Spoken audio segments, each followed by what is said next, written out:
اور فسطائیت پر مبنی نظام کو نہیں مانتے اور ہم عمران خان کے ساتھ کھڑے ہیں۔ یہ پہلی ریکویسٹ تھی۔ دوسری ریکویسٹ یہ ہے کہ آپ آواز کو توانا کریں اور اس پیکج کو سبسکرائب کریں، اس پیکج کو اپنے دوستوں اور پیاروں کے ساتھ شیئر کریں۔ اس کے علاوہ 50% جو ہے وہ اس پہ لائکس ہونے چاہیے، ٹوٹل ویوز کے 50%، یہ آپ خود چیک کیے کریں، اور 50% جو ہے وہ شیئرز ہونے چاہیے، آپ لوگ اس کو شیئر کریں۔ اگر ہم خبروں کی بات کریں تو سب سے جو پہلی خبر ہے وہ آج آپ کے سامنے رکھنا ہے، امریکہ اور ایران کے جو درمیان جنگی توازن ہے، یہ اہم ترین تفصیلات آپ کے سامنے شیئر کرنی ہے، کیونکہ مشرق وسطی پر ایک بار پھر وہ جنگ کے کالے بادل منڈلا رہے ہیں۔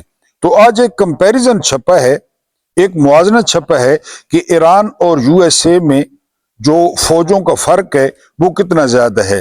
یہ بات میں آپ کو پہلے بتا چکا ہوں کہ دنیا کی تاریخ گواہ ہے کہ جو جنگیں ہیں وہ ہتھیاروں سے نہیں لڑی جاتی، وہ جگرے سے لڑی جاتی ہیں۔ چاہے آپ غزوہ بدر دیکھ لیں، غزوہ احد دیکھ لیں، خیبر دیکھ لیں، مسلمانوں کی جو حالت تھی وہ ہر جنگ میں پتلی تھی، لیکن انہوں نے ہر جنگ میں فتح حاصل کی۔ اب یہاں جو کنڈیشن ہے یو ایس اے اور ایران کی، تو اسی طرح کنڈیشن ہے۔ کس طرح؟ یعنی اس وقت جو ایران ہے اس کے بعد پاس جو ٹینکوں کی تعداد ہے وہ 1713 ہے، یہ ایران کے پاس ٹوٹل ٹینک موجود ہیں۔ اگر ہم یو ایس اے کی بات کریں، امریکہ کی، تو 4646 یہ جدید ترین ٹینک موجود ہیں امریکہ کے پاس۔ تو اب کہاں 1700 اور کہاں پہ 4600، کوئی مقابلہ نہیں ہے۔ اور اگر ہم بجٹ کا موازنہ کریں تو جو امریکہ کا دفاعی بجٹ ہے وہ 895 ارب ڈالرز کا ہے، 895 ارب ڈالرز۔ اب آپ یہاں سے اندازہ کر لیں، ایران جو ہے وہ 79 سے معاشی پابندیوں کا شکار ہے، اور جو کچھ ہے وہ آپ کے سامنے ہے۔ ایئر فورس، امریکہ کی دنیا میں جو ایئر فورس ہے وہ بہترین مانی جاتی ہے۔ اس کی وجہ یہ ہے کہ امریکہ کے پاس جدید ترین جو ہے وہ طیارے ہیں۔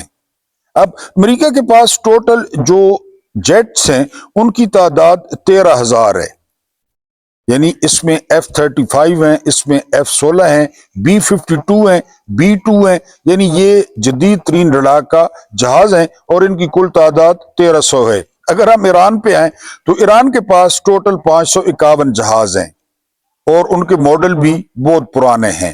یہ ایران نے جگاڑ لگایا ہوا ہے، جگاڑ اس لیے لگایا ہوا ہے کہ چونکہ ان پہ پابندیاں ہیں تو وہ سپیئر پارٹس ان کو ملتے نہیں ہیں مختلف ملکوں سے، تو ان کے جو جیٹس ہیں وہ 551 ہیں، 551۔ اب اگر ہم تعداد یعنی فوجیوں کی تعداد دیکھیں تو ایران کے پاس ریزرو اور ریگولر فوج ملا کے 10 لاکھ کی فوج ہے، 10 لاکھ کی۔ اس میں آپ پاسداران انقلاب کو بھی شامل کریں اور ریگولر آرمی کو بھی شامل کریں، 10 لاکھ۔ اگر ہم امریکہ کی بات کریں تو امریکہ کی جو ریگولر آرمی ہے اور جو ریزروز ہیں ان کی کل تعداد وہ 20 لاکھ ہے۔ اب سمپل سا کمپیریزن ہے کہ ایران 10 لاکھ اور امریکہ 20 لاکھ، کوئی مقابلہ نہیں ہے۔ بہرحال یہ جس طرح میں نے پہلے کہا کہ ایران نے پہلے بھی بھرپور جواب دیا تھا، اور ایران سے اب بھی جو بن پڑا وہ ایران کرے گا، یہ کمپیریزن تھا۔ اس کے بعد جو اگلی خبر ہے وہ خبر یہ ہے کہ تیرا میں جو کچھ ہو رہا ہے، آپریشن آپ جانتے ہیں، وہاں پہ برف باری بھی ہو رہی ہے، بہت زیادہ سردی ہے۔ اب حکومت کا کہنا یہ ہے کہ پی ٹی آئی جو ہے وہ اداروں کو بدنام کر رہی ہے۔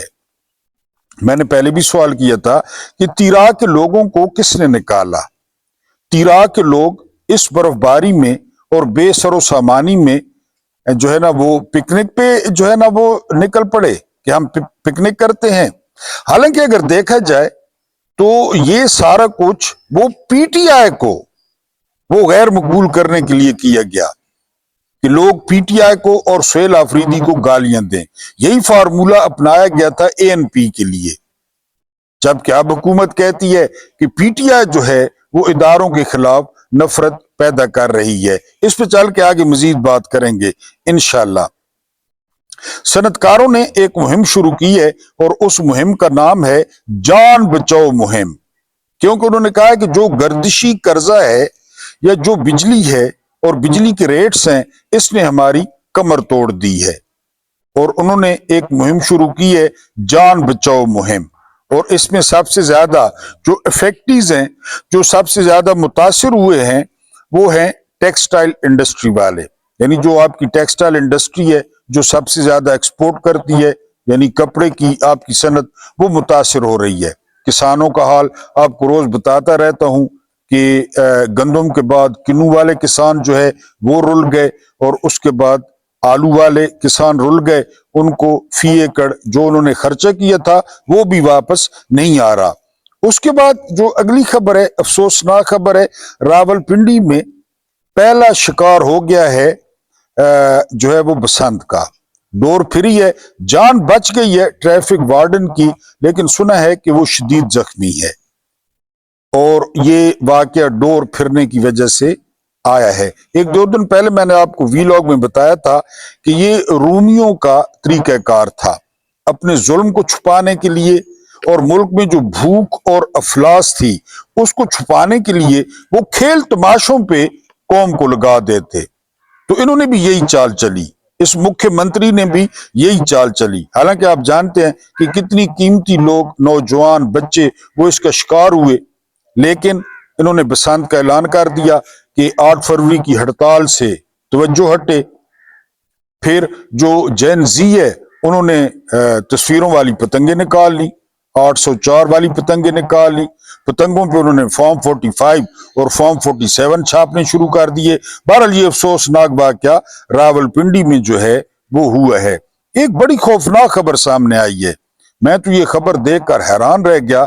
خبر یہ ہے کہ صرف لاہور میں اور لاہور کے صرف 5 ہوٹلوں میں 2025 میں 8 ارب 66 کروڑ کی قانونی شراب فروخت ہوئی ہے، قانونی اجازت سے 8 ارب 66 کروڑ کی، اور جو غیر قانونی ہے اس کا تو کوئی ڈیٹا ہی نہیں ہے۔ یعنی یہ آپ کو نظام کس پہ لگا رہا ہے؟ منہ سے کہنا آسان ہے 8 ارب اور 66 کروڑ کی، یہ 2025 کا ڈیٹا ہے اور یہ قانونی ڈیٹا ہے، ریکارڈڈ ہے۔ جو غیر قانونی ہے وہ تو آپ جانتے ہوں گے۔ اس کے بعد جو اگلی خبر ہے وہ یہ کہ ایمان مزاری کے کیس پہ اور ان کی قید پہ جو ہے وہ تشویش کا اظہار کیا ہے یورپی یونین نے۔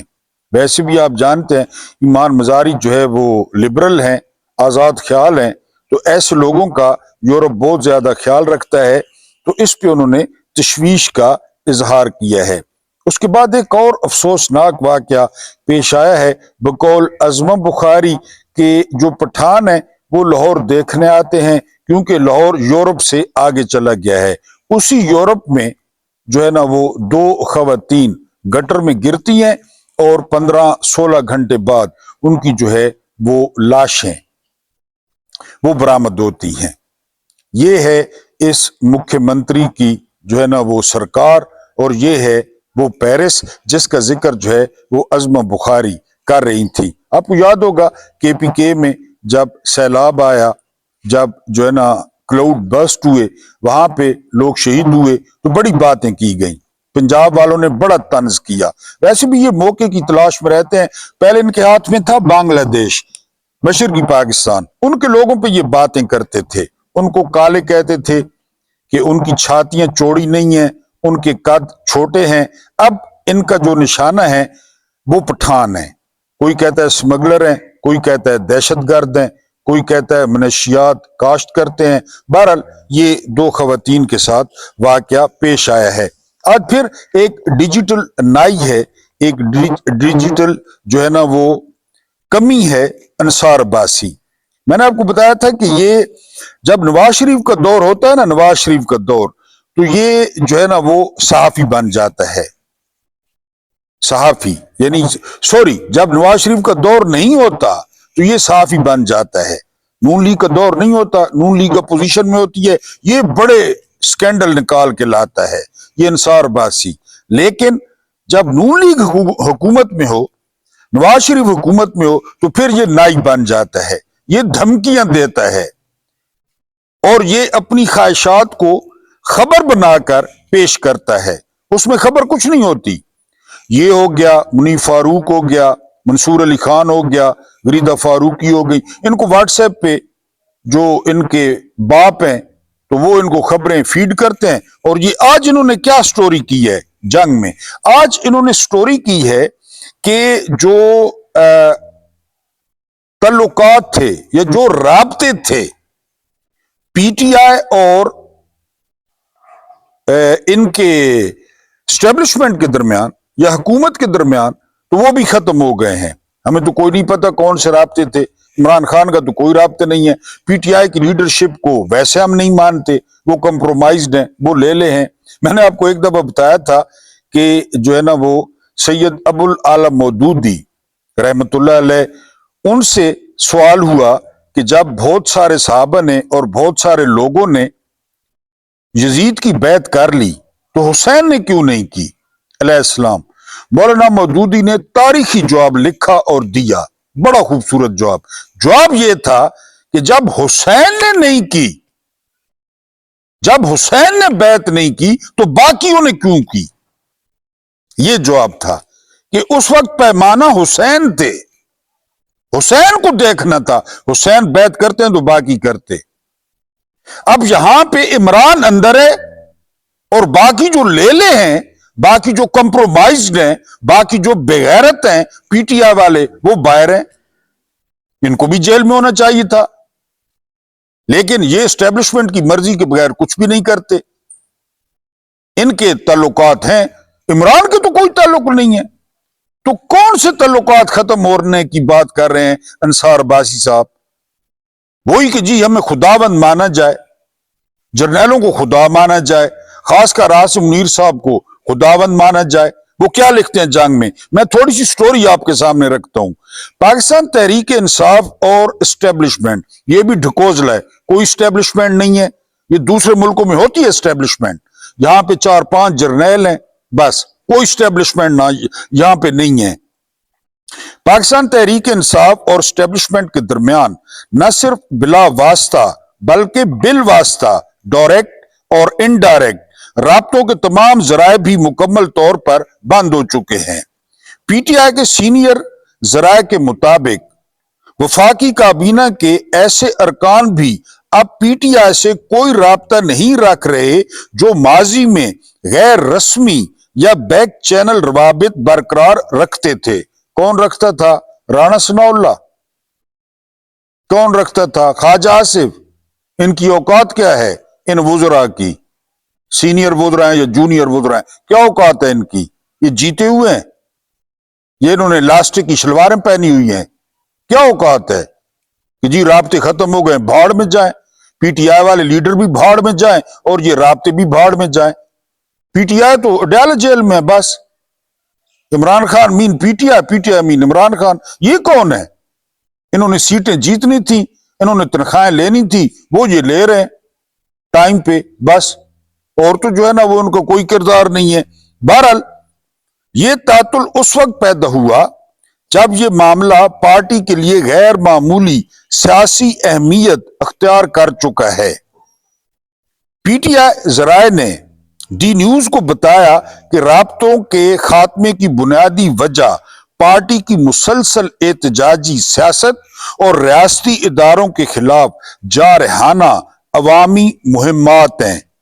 نام ظاہر نہ کرنے کی شرط پر، یہ اب اندازہ کریں، نام ظاہر نہ کرنے کی شرط پر، ہمیں ڈرائنگ رومز میں بیٹھ کے اور جو اوپر سے خبریں آتی ہیں خاتمے کی، جی نام ظاہر نہ کرنے کی شرط پر پارٹی کے ایک سینئر رہنما نے بتایا کہ دونوں چیزیں، احتجاجی سیاست اور مذاکرات، ایک ساتھ نہیں چل سکتے۔ یہ کس کا بیانیہ ہے؟ جرنیلوں کا، کہ یہ احتجاجی سیاست کریں یا مذاکرات کریں۔ عمران خان کہتا ہے کہ ان کے ساتھ مذاکرات کریں۔ وہ یوسف رضا گیلانی کی کل پرسوں سیمینار میں شلوار گر گئی، ان کا ایک ہاتھ شلوار پہ ہے اور ایک ہاتھ سے یہ کام کرتے ہیں، کیونکہ شلوار والا ہاتھ اٹھاتے ہیں تو شلوار گرتی ہے، یوسف رضا گیلانی کی طرح۔ عمران خان تو ہیں یہ احتجاجی سیاست والے، عمران خان نے کب بات کی ہے؟ یعنی ایک ذریعہ جو ہے نا وہ خبر دے رہا ہے کہ عمران خان کو کہا گیا ہے کہ آنکھ کے مسئلے میں جو ہے وہ آپ باہر چلے جائیں، پھر وہی گھوم پھر کے جتھو نہیں کھوتی اٹھائیاں اور کھلوتی، باہر چلے جائیں۔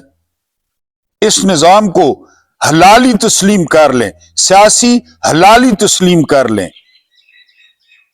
جبکہ نورین نیادی کہتی ہیں اگر عمران خان کو کچھ ہوا یا اگر انہوں نے عمران خان کے ساتھ کچھ کرنے کی کوشش کی، اگر انہوں نے عمران خان کو مارا یا مارنے کی کوشش کی تو ان کی نسلیں بھی مٹ جائیں گی، اور سرکاری ملازم کی نسلیں ہوتی نہیں ہیں۔ یا خان کی اولاد کا کوئی پتہ ہے آپ کو کدھر ہے؟ یا جو ہے نا وہ ضیاء صاحب کا ایک بیٹا لگڑ پھر رہا ہے فارم 47 پہ جیت کے، میرا خیال ہے بھاولپور سے یا بھاول نگر سے، روس کے اس کے سور کے کوفتے کھا رہا ہے، وہ لگڑ ہے، کبھی کدھر کبھی کدھر۔ ضیاء کا، مشرف کی اولاد کا کوئی اتا پتہ۔ اس کے علاوہ جو ہے نا وہ باجوہ صاحب جو خود ہی مکر گئے کہ میں تو آرمی چیف ہوں ہی نہیں، تو نسلیں تو ان کی تباہ ہونی ہیں جو ان کے کرتوت ہوتے ہیں۔ نورین نیادی نے بالکل ٹھیک کہا ہے کہ اگر انہوں نے کچھ ایسا کرنے کی کوشش کی تو بہرحال احتجاجی سیاست تو ہوگی، اور یہ حق ہے، آئین حق دیتا ہے۔ 8 فروری کو ہڑتال ہے، لوگ احتجاجاً ہڑتال کریں گے، آپ نے جو کرنا ہے آپ کر لیں۔ بہرحال یہ آگے چل کے مزید جو ہے وہ کیا کہتے ہیں، وہ کہتے ہیں کہ احتجاجی سیاست اور مذاکرات ایک ساتھ نہیں چل سکتے، اب احتجاجی تحریکیں بھی چلائیں، اسٹیبلشمنٹ کے خلاف سخت زبان بھی استعمال کریں، یہ اصل تکلیف ہے۔ فیلڈ مارشل کو خداوند بھی نہ مانے، جنرل عاصم منیر کو خداوند بھی نہ مانے، مطلب یہ لکھا ہوا نہیں ہے، میں کہہ رہا ہوں، اور ساتھ ہی مذاکرات کی توقع بھی رکھیں، یہ ممکن نہیں۔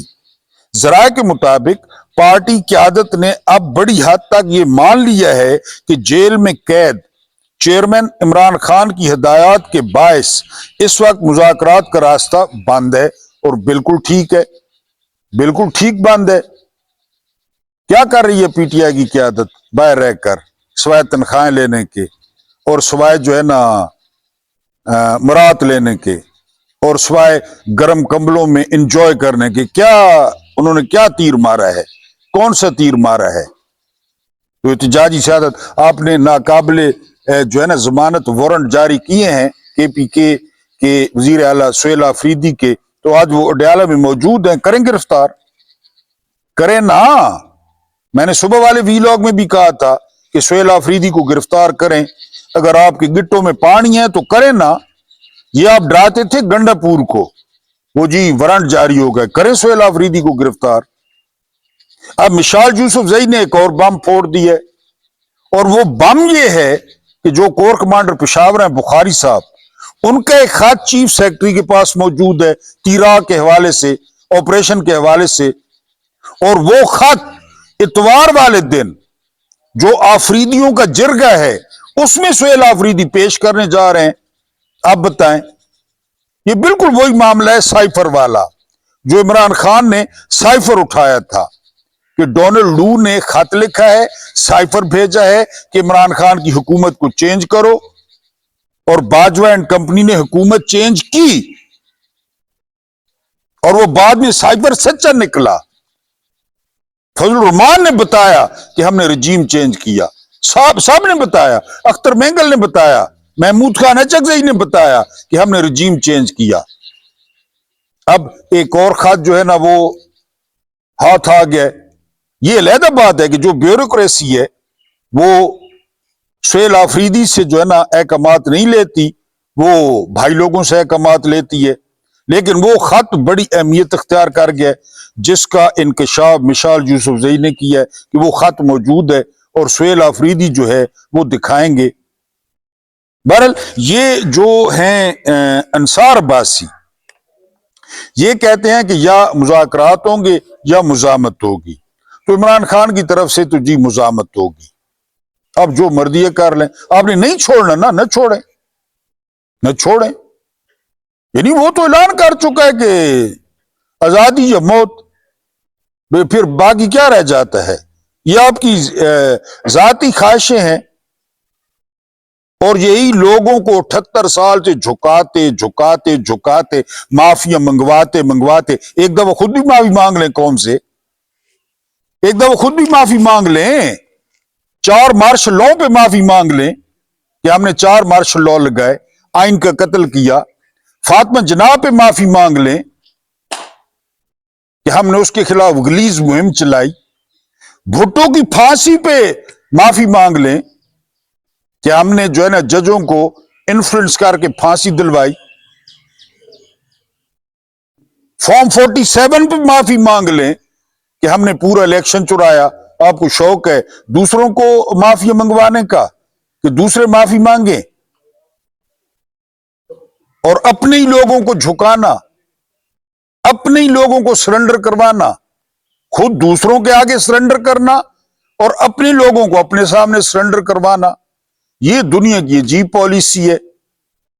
بہرحال بہت زیادہ جو ہے یہاں پہ مصروفیت ہے، آپ جانتے ہیں گاؤں اتنا بہت کریں، امید تو ہے کہ ویڈیو آپ کو ٹائم پہ مل جائے گی۔ اللہ پاک آپ کو آسانیاں عطا فرمائے، آسانیاں بانٹنے کی توفیق عطا فرمائے۔ میرا رب کریم آپ کے اور میرے مرحومین کی مغفرت فرمائے، ان کے ساتھ عدل کا نہیں رحم کا اور احسان کا معاملہ فرمائے۔ مجھے برداشت کرنے کا بہت بہت شکریہ۔